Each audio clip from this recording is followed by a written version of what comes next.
বহুল আলোচিত ২১শে আগস্ট গ্রেনেড হামলার মামলায় যাবজ্জীবন কারাদণ্ডপ্রাপ্ত তারেক রহমান ও মৃত্যুদণ্ডপ্রাপ্ত সাবেক স্বরাষ্ট্র প্রতিমন্ত্রী লুৎফুজ্জামান বাবর সহ সব আসামিকে খালাস দিয়েছে হাইকোর্ট।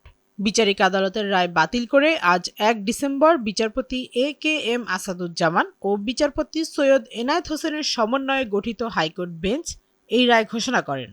মোট ৫২ জন আসামির মধ্যে ৩ জনের মৃত্যুদণ্ড আগেই কার্যকর হয়েছিল। ফলে আসামির সংখ্যা দাঁড়ায় ৪৯ জনে। রায় দেওয়ার সময় ৩১ জন কারাগারে ছিলেন, পলাতক ছিলেন বাকি ১৮ জন।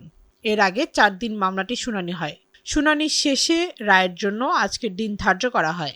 ওয়ালটনের পণ্য কিনে জিতে নিতে পারেন নগদ ২০ লক্ষ টাকা। Double million offer! Walton fridge কিনে পেতে পারেন ২০ লক্ষ টাকা। রয়েছে কোটি কোটি টাকার নিশ্চিত উপহার।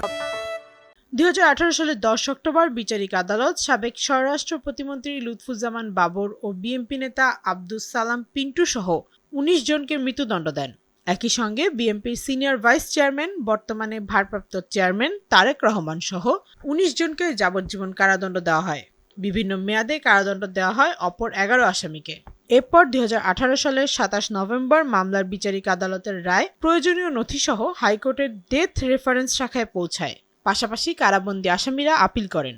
২০২২ সালের ডিসেম্বরে মামলাটির আপিল শুনানি বিচারপতি শহীদুল করিমের নেতৃত্বাধীন বেঞ্চে শুরু হয়। এর মধ্যে এই বেঞ্চ পুনর্গঠন হয়। এ কারণে নতুন বেঞ্চে আবারও শুনানি শুরু হয়।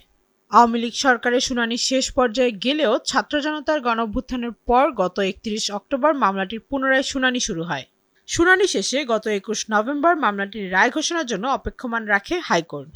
২০০৪ সালের ২১ আগস্ট বঙ্গবন্ধু এভিনিউয়ে আওয়ামী লীগের সমাবেশে ভয়াবহ গ্রেনেড হামলা চালানো হয়। ওই ঘটনায় অল্পের জন্য প্রাণে বেঁচে যান আওয়ামী লীগ সভাপতি ও তৎকালীন বিরোধী দলীয় নেত্রী শেখ হাসিনা।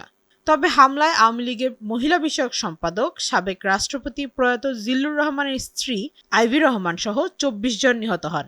আহত হন দলের ৩ শতাধিক নেতাকর্মী।